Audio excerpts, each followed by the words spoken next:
Today I'm going to show you how to build templates in Notion.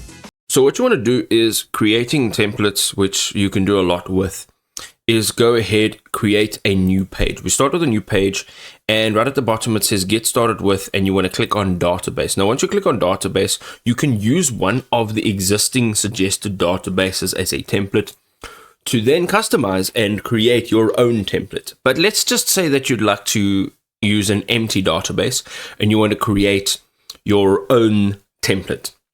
What we're going to do here is give it a name. Now what we want to do is we want to add in pages. Now let's say we want to click just over here, and we're going to then click away, and you'll see that this is a new page, and you can click on open inside peak. Now once you open inside peak, you'll be able to give it a new name. So let's say tasks. Here you can add a property, you can add a comment, and then if you want to go ahead, press enter to continue with an empty page, or you can click on create a template. Now this is what we want to do. We want to create a template. Here we want to go ahead and say new template. We can add in a property, you can add in comments, and then you can go ahead now, and this is going to be a new template.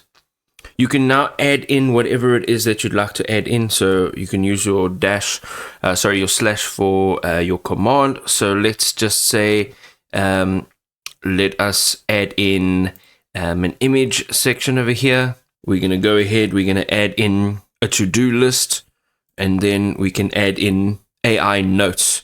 Absolutely fantastic. Now, over here it says you're editing a template in new database template. You can click on here. You can now see that this is a template. Okay. Now, for you to be able to use this, you'll go over here into on your left hand side, you will see your new database over here. And what you can then do is click on the three dots, and here you will say duplicate. Now, if you want to duplicate it with your content, you can do so. If you want to duplicate it without the content, you can do so. Once you duplicate it, let's say we want to do it with the content, you'll now have it duplicated. Here you can again click on the three dots, you can rename it, and then from there you can continue using this as a template.